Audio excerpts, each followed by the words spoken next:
बच्चों आज हम पढ़ने वाले हैं सेपरेटिंग फनल वाली सेपरेशन मेथड। जैसे कि हमने पहले पढ़ा था होमोजेनस मिक्सचर और हेट्रोजेनस मिक्सचर। होमोजेनस मिक्सचर मतलब जो दोनों सेम दिखता है, उसमें हमने क्रिस्टलाइजेशन पढ़ा है, आपने देखा होगा, क्रोमेटोग्राफी पढ़ा है। मेरे पहले वाले वीडियोस में देखना, मैंने बहुत अच्छे से इजी तरीके से आपको समझाया है। नेक्स्ट इज हेट्रोजेनस मिक्सचर का सेपरेशन कैसे करते हैं। हेट्रोजेनस मिक्सचर मतलब जो दिखता है अलग अलग, उसको अच्छे से सेपरेट कैसे कर सकते हैं। तो उसके लिए जो मेथड है, सबसे पहले हो गई अपनी सेपरेटिंग फनल।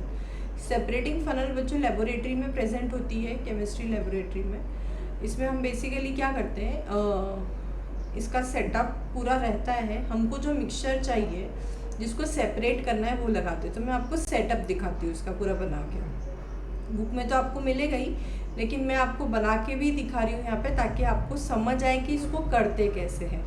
ये हो गया आपका स्टैंड। इस स्टैंड में एक ये पूरा प्रॉपर हैंडल होता है और इसमें एक ग्लास की सेपरेटिंग फनल होती है। इस फनल शेप इस तरह की होती है, बड़ी ही सुंदर दिखती है, जैसे हमारी सुराही होती है ना, उस शेप की होती है। और ये आपके लेबोरेटरी में मिल जाएगी आपको, और इसको हम यहाँ पर हैंग कर देते हैं। इसका प्रॉपर स्टैंड होता है और इसको यहाँ से एडजस्ट करते हैं जितनी इसकी विड्थ होती है, ठीक है।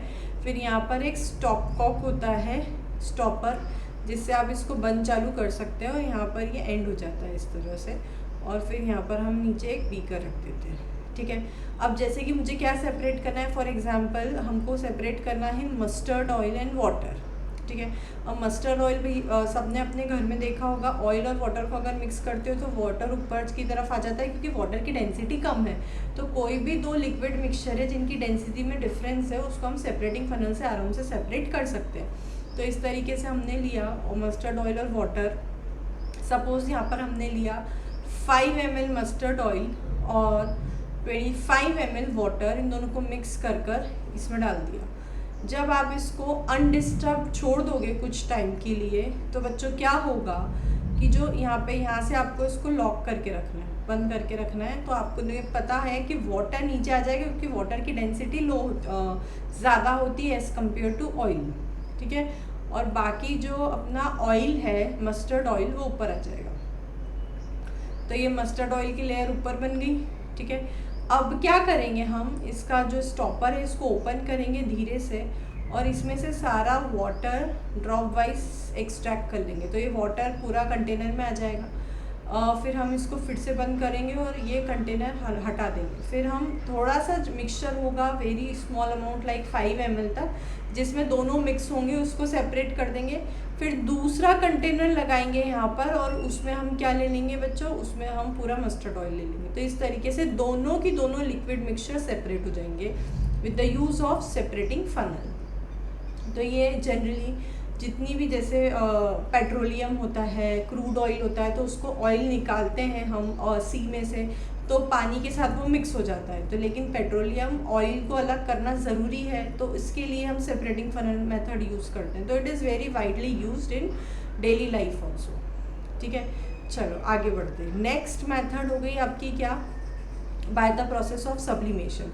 अब by the process of sublimation, sublimation क्या होता है बच्चों, सब्लिमेशन आपने पहले भी पढ़ा होगा कि it is a method, it is a process in which जो सॉलिड है वो डायरेक्टली कन्वर्ट हो जाता है गैस में without change in liquid state. जैसे आप सबने देखा होगा कि आपके घर में कैम्फर होगा, ठीक है, मतलब कपूर को जब हम जलाते हैं, पूजा में रखते हैं, तो वो डायरेक्टली किसमें, गैसियस फेज में आ जाता है, लिक्विड फेज में नहीं आता है।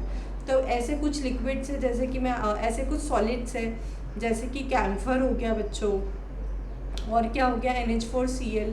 अमोनियम क्लोराइड का भी नेचर ऐसा होता है। आपने घर में देखा होगा नैप्थलीन बॉल्स हम रखते हैं, तो नैप्थलीन बॉल्स का नेचर कैसा होता है कि नैप्थलीन बॉल्स को आप रखते हो तो धीरे धीरे छोटी होने लगती है। क्यों छोटी होने लगती है, क्योंकि वो क्या होने लगती है, गैसियस फेज में जाती है, वेपोराइज हो जाती है धीरे धीरे। तो कुछ का लिक्विड जैसे ड्राई गैस, तो आप देखते हो कि CO2 है ना, CO2 भी इसी तरह का नेचर का है कि CO2 ड्राई गैस है, ये डायरेक्टली किस में कन्वर्ट हो जाता है, गैसियस स्टेट में या सॉलिड फॉर्म में, ठीक है। ड्राई गैस मतलब सॉलिड CO2 भी बोला जाता है इसको। तो इस तरीके से सब्लिमेबल सब्सटेंस है ये, और इनका नेचर होता है कि solid state directly changes into gaseous state without change in liquid state, ठीक है। तो यहाँ पर इसी मेथड पे हम एक वो पढ़ने वाले हैं, दैट इज़ फॉर एग्जांपल हमने ले लिया क्या, कैम्फर और सैंड, ठीक है। अभी मैंने मिक्सचर किसका ले लिया बच्चों, कैम्फर प्लस सैंड।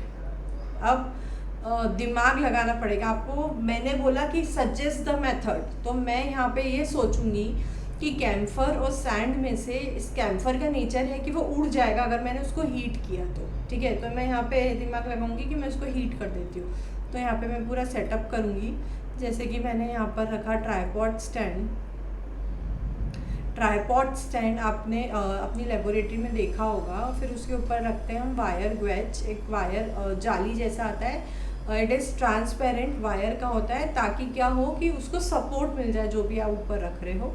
फिर उसके ऊपर रखते हैं हम चाइना डिश, ठीक है। चाइना डिश चाइना से नहीं आती है एक्चुअली, एक क्ले टाइप मटेरियल होता है कि कितने भी हाई टेम्परेचर पे आप हीट कर दो ये मटेरियल ब्रेक नहीं होता है। अगर इसकी जगह आप ग्लास रख दोगे तो ग्लास टूट जाता है हीट करने पे, ठीक है। और बाकी चीज़ें में भी बहुत प्रॉब्लम आती है। चाइना डिश गर्म भी नहीं होती है और हाई टेम्परेचर तक इसको हीट करोगे कुछ भी प्रॉब्लम नहीं होगी, इसलिए इसको बोलते हैं चाइना डिश। एकदम एक वाइट कलर की कटोरी होती है समझ लो, ठीक है, इसलिए इसका नाम हाई फाई रख रखा है चाइना डिश। इसके नीचे हम लगाएंगे एक हीटर बर्नर जो कि हीट का काम करेगा, ठीक है। अब हमने डाला इसमें हमारा मिक्सचर कैम्फर प्लस सैंड, ठीक है। अभी मुझे क्या करना है बच्चों कि मुझे ये मैं सैंड बना रही हूँ भैया रेड कलर की, और ये हो गया आपका कैम्फर। अब मुझे क्या करना है कि मुझे कैम्फर उड़ेगा तो उसको कैच करना है, ठीक है। तो अभी ये तो खुला हुआ है चाइना डिश, तो मैं कैसे इसको पकड़ूंगी, तो मैं इसके ऊपर डाल दूंगी ये इन्वर्टेड फनल, ठीक है। इन्वर्टेड फनल का काम क्या होगा बच्चों, इन्वर्टेड फनल मतलब मैंने इसको कवर कर दिया बेसिकली। जो फनल आती है ना उसको मैंने उल्टा करके उस कटोरी पे रख दिया, दैट्स इट। और जो फनल के ऊपर का होल है ना उसमें मैंने मोटा सा कॉटन प्लग लगा दिया, ठीक है। तो जब ये हीट हो रहा है, जब ये mixture camphor plus sand heat हो रहा है तो क्या होगा कि ये जितना भी यहाँ पर कैम्फर है ये क्या होगा, हीट होगा तो वेपर बनेगा, वेपर बनेगा तो इसको बोलेंगे सब्लिमेशन। और जैसे ही ऊपर जाएगा तो इसकी वॉल्स नैरो है, नैरो वॉल्स है तो क्या होगा, प्रेशर ज़्यादा होगा। प्रेशर ज़्यादा होगा तो ये वापस यहाँ पे डिपॉजिट होने लग जाएगा वापस यहाँ पे, क्योंकि उसको ऊपर जाने के लिए जगह नहीं मिल रही, तो धीरे धीरे वो ठंडी होगी, वेपर्स ठंडी होगी, वॉल्स ठंडी होगी, तो ये यहाँ पे डिपॉजिट होने लग जाएगा कैम्फर, ठीक है। तो यहाँ पे जब कैम्फर डिपॉजिट होगा बच्चों तो इसको हम बोलते हैं, इस प्रोसेस को हम बोलते हैं डिपॉजिशन। इस प्रोसेस को क्या बोलते हैं कि एक बार सब्लिमेबल सब्सटेंस जब कन्वर्ट हो गया तो वो डिपॉजिट हो गया, तो उस प्रोसेस को हम क्या बोलते हैं, डिपॉजिशन। तो यहाँ पे डिपॉजिशन हो जाएगा, और जब तक हम ये करेंगे जब तक कि पूरा कैम्फर उड़ ना जाए और हमको ऊपर डिपॉजिट ना मिल जाए कैम्फर को, नीचे मिल जाएगा हमको सैंड। तो इस तरीके से आप इसको सेपरेट कर सकते हो। और भी ऐसी हेट्रोजेनस सेपरेटिंग मेथड्स है, जैसे आपको थोड़ा सा कॉमन सेंस लगाना पड़ेगा। अब मैंने बोला कि जितनी भी आयरन नेल्स होती है, ठीक है, iron nail plus sand in दोनों को मिक्स कर दिया, तो बताओ इसको कैसे सेपरेट करोगे। तो बच्चों इसको कैसे सेपरेट करेंगे कि जो आयरन नेल्स है इनका मैग्नेटिक बिहेवियर होता है, तो मैं अगर मैग्नेट लेकर आ गई तो आयरन नेल्स पूरी इस पे स्टिक हो जाएगी और सैंड अलग हो जाएगी। तो इस तरीके से मैग्नेटिक सेपरेशन से हम इसको सेपरेट कर सकते हैं। अगर मैंने बोला सैंड एंड वाटर है तो इसको कैसे सेपरेट करोगे, इसको हम एक कंटेनर में लेंगे, सैंड पूरी नीचे डिपॉजिट हो जाएगी और पानी को धीरे से टिल्ट करके निकाल देंगे, दैट इज़ डिकेंटेशन, या इसका हम फिल्ट्रेशन भी कर सकते हैं। मैंने बोला कि जो हम चाय बनाते हैं, टी लीव्स और वाटर को कैसे सेपरेट कर सकते हो आप, टी लीव्स प्लस वाटर। तो इसको ऐसे सेपरेट कर सकते हैं कि जो टी लीव्स है इसको अगर हम फिल्टर पेपर से पास करेंगे तो टी लीव्स ऊपर डिपॉजिट हो जाएगी और पानी नीचे निकल जाएगा, तो इस प्रोसेस को हम बोलेंगे फिल्ट्रेशन, राइट। तो इस तरीके से कुछ ऐसी मेथड्स है जो आपको कॉमन सेंस से यूज़ करनी है। जैसे इसमें अपन यूज़ करेंगे मेथड मैग्नेटिक सेपरेशन, इसमें हम बोलेंगे सैंड प्लस वाटर में डिकेंटेशन, ठीक है। तो यहाँ पर ये सारी चीज़ें आपको ध्यान रखनी है। This is very very important. Next video में फिर से मैं इसको कंटिन्यू करने वाली हूँ बच्चों। फटाफट इस पूरी चीज़ों को लिखिए और अच्छे से पढ़िए, और कोई भी डाउट हो तो मुझे कमेंट बॉक्स में बताइए। Okay, thank you.